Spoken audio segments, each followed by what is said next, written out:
नमस्कार, आप देख रहे हैं हेडलाइंस न्यूज। दिन भर की ताज़ा खबरों के लिए अभी सब्सक्राइब करें, साथ में बेल आइकन भी प्रेस कर लें। खबरों में आगे बढ़ने से पहले वीडियो को लाइक जरूर करें और अपने दोस्तों के साथ ज्यादा से ज्यादा शेयर करें। और आप किस शहर से न्यूज को देख रहे हैं, कमेंट में जरूर लिखें।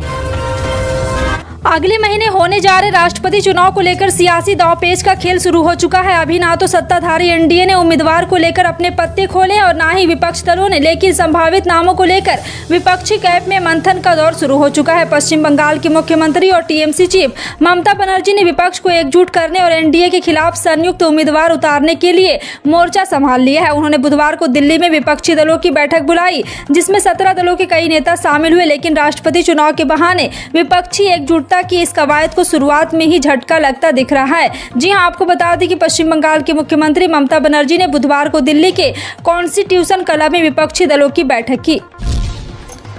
शिक्षा का अधिकार कानून में सत्र 2022 से 23 में निजी स्कूलों में पहली कक्षा में निःशुल्क प्रवेश के लिए ऑनलाइन आवेदन 15 जून से प्रारंभ हो गए। आवेदन करने की अंतिम तिथि 30 जून से आवेदन करने वाले बच्चों का स्कूलों में प्रवेश के लिए चयन ऑनलाइन लॉटरी हो रखा।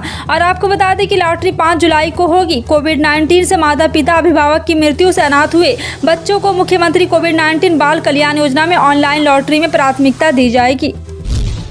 पश्चिम बंगाल की मुख्यमंत्री और तृणमूल कांग्रेस के अध्यक्ष ममता बनर्जी द्वारा बुलाई गई विपक्षी दलों की बैठक में बुधवार को कई दलों के नेता ने राष्ट्रवादी कांग्रेस पार्टी प्रमुख शरद पवार को संयुक्त विपक्ष की ओर से राष्ट्रपति पद का उम्मीदवार बनने का अनुरोध किया, लेकिन उन्होंने एक बार फिर से प्रस्ताव को ठुकरा दिया।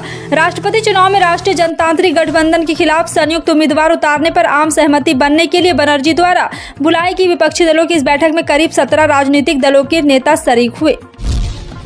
देश में मोहम्मद पैगंबर विवाद थमने का नाम नहीं ले रहा है। बीजेपी के पूर्व प्रवक्ता नुपुर शर्मा के पैगंबर पर कथित टिप्पणी के बाद से देश से लेकर विदेश तक विरोध व आंदोलन अभी भी जारी है। इसी कड़ी में पैगंबर पर टिप्पणी को लेकर इस्लामिक स्टेट ने बुलेटिन में भारत पर हमले की धमकी दी है। हाल ही में इस्लामिक स्टेट ने एक न्यूज बुलेटिन जारी किया है, जिसमें आतंकी संगठन इस्लामिक स्टेट खुरासान प्रोविंस की तरफ से भारत पर बड़े हमले की धमकी प्रेषित की गई है। भारत के एक धमकियों को लेकर के IKSP ने अपने मुखपत्र अल अज़म फाउंडेशन के माध्यम से यह न्यूज बुलेटिन जारी किया है, जिसके बाद से ही देश की सुरक्षा और खुफिया एजेंसी चौकन्नी हो गई है।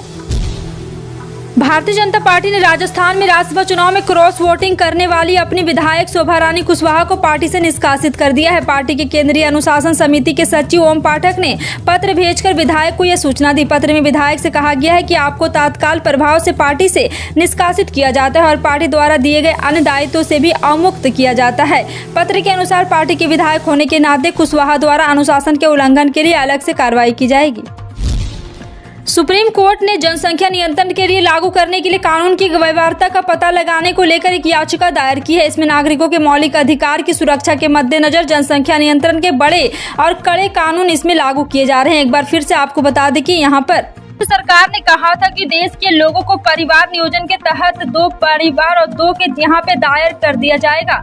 और आपको बता दें कि एक बार फिर से बच्चे के तहत 2 की बच्चों संख्या समिति रखने के लिए मजबूर करने के वह खिलाफ है। बता दें कि केंद्र सरकार ने कहा था कि देश के लोगों को परिवार नियोजन के तहत 2 बच्चों की संख्या सीमित रखने के लिए मजबूर करने के वह खिलाफ है। कारण है कि इससे जनसंख्या के संदर्भ में विकृति पैदा होगी। केंद्र सरकार ने सुप्रीम कोर्ट से कहा था कि लोगों को बच्चों की संख्या सीमित रखने के लिए सरकार दबाव नहीं डाल सकती।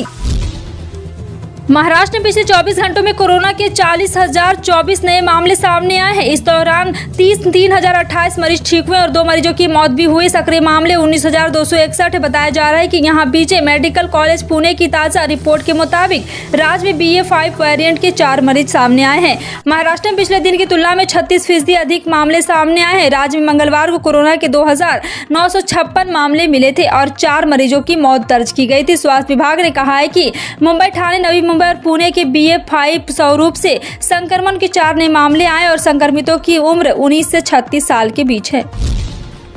कांग्रेस के पूर्व अध्यक्ष राहुल गांधी नेशनल हेराल्ड समाचार पत्र जुड़े कथित धन शोधन के एक मामले में लगातार तीसरे दिन ईडी के समक्ष पेश हुए। जांच एजेंसी ने उनसे एसोसिएटेड जर्नल लिमिटेड और इसका स्वामित्व रखने वाली कंपनी यंग इंडियन से जुड़े निर्णयों में उनकी निजी भूमिका के बारे में पूछताछ की। राहुल गांधी CRPF जवानों की Z+ श्रेणी की सुरक्षा के साथ सुबह करीब 11:35 पर मध्य दिल्ली में APJ अब्दुल कलाम रोड पर स्थित ईडी मुख्यालय पहुंचे। उनके साथ उनकी बहन और कांग्रेस महासचिव प्रियंका गांधी वाड्रा भी थी। अधिकारियों ने बताया कि राहुल गांधी से दोपहर 12 बजे से पूछताछ आरंभ हुई। अधिकारियों ने कहा है कि 3 दिनों की पूछताछ के दौरान राहुल गांधी के बयान की ऑडियो एवं वीडियो रिकॉर्डिंग की गई।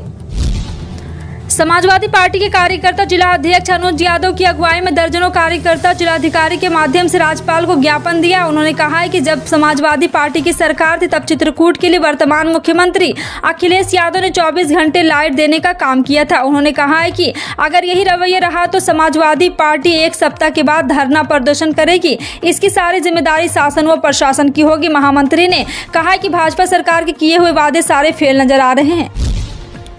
श्रम बल में शामिल लोगों की बेरोजगारी दर जुलाई 2020 से जून 2021 के दौरान घटकर 4.2% रह गई है, जो 2019 से 20 की इसी अवधि में 4.8% थी। सांख्यिकी और कार्यक्रम क्रियान्वयन मंत्रालय की तरफ से बुधवार को जारी आंकड़ों से यह जानकारी मिली है। और बता दें कि राष्ट्रीय सांख्यिकी कार्यालय के एक निश्चित अवधि पर होने वाले श्रम बल सर्वेक्षण के अनुसार वर्ष 2018 से 19 से बेरोजगारी दर 5.8% और 2017 से 18 में 6.1% थी। बिहार में गर्मी की छुट्टी के बाद स्कूल तो खुले, पर भीषण गर्मी के कारण कई जिलों में स्कूलों को फिर से बंद कर दिया गया है। और सासाराम में डीएम ने स्कूलों को 18 जून तक बंद रखने का आदेश जारी किया है। इस वजह से अब 20 जून से ही कॉलेज और स्कूल संचालित किए जाएंगे। वह भी अगर लोगों को गर्मी से राहत मिल पाएगी तभी इसे सख्ती से पालन करने का आदेश दिया गया है। जिले में हर पर रही बेतहाशा गर्मी के कारण पूरा जिला भयंकर लू की चपेट में, यहाँ तापमान 45 डिग्री के पार जा रहा है। पिछले 3 दिनों से प्रवर्तन निदेशालय द्वारा कांग्रेस नेता राहुल गांधी से पूछताछ जारी है, लेकिन कांग्रेस नेता इसका भारी विरोध कर रहे हैं। प्रदर्शन को देखते हुए दिल्ली पुलिस ने धारा 144 लगा दिया है, लेकिन कांग्रेस नेता इसका उल्लंघन कर जगह जगह विरोध प्रदर्शन कर रहे हैं। इस बीच धारा 144 का उल्लंघन कर प्रदेश प्रदर्शन करने को लेकर सोमवार से अब तक पार्टी के करीब 800 वरिष्ठ नेता एवं कार्यकर्ताओं को हिरासत में ले लिया गया है। अधिकारियों ने बताया कि यहाँ ईडी दफ्तर और पार्टी मुख्यालय के बाहर प्रदर्शन करने को लेकर कांग्रेस नेताओं और कार्यकर्ताओं को बुधवार को भी हिरासत में लिया गया। उपराष्ट्रपति वेंकैया नायडू ने समाज में आतंकवाद, द्वेष और विभाजनकारी प्रवृत्तियों को बढ़ावा देने की बढ़ती प्रवृत्ति पर चिंता जताते हुए कहा है कि भारतीय तो सभी संस्कृति और धर्मों का सम्मान करते हैं। मोहम्मद साहब पर टिप्पणी को सिलसिले में वेद मेठ और यहां पर उठे विवाद के बीच उन्होंने इशारों में ही कहा है कि किसी की धार्मिक आस्था या धार्मिक विभूति को नीचा दिखाना भारतीय संस्कृति के खिलाफ है। उपराष्ट्रपति ने राजनीतिक दलों से सदन में होने वाले व्यवधान पर आत्मचिंतन करने को कहा है और युवा नेताओं को सलाह दी है कि अनुशासित रहते हुए कल्याण के प्रति समर्पित रहें।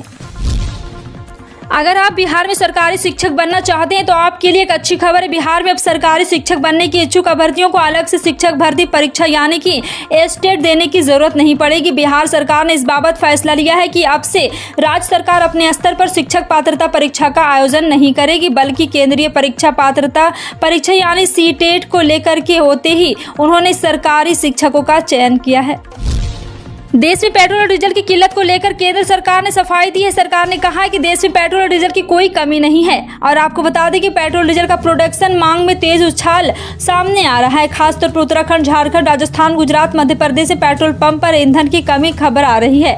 और आपको बता दें कि पेट्रोलियम मंत्रालय के मुताबिक पिछले कुछ दिनों में कुछ क्षेत्रों में PSU रिटेल आउटलेट्स पर भारी भीड़ देखने को मिल सकती है, जिससे ग्राहक के लिए देरी और प्रतीक्षा समय में वृद्धि हुई।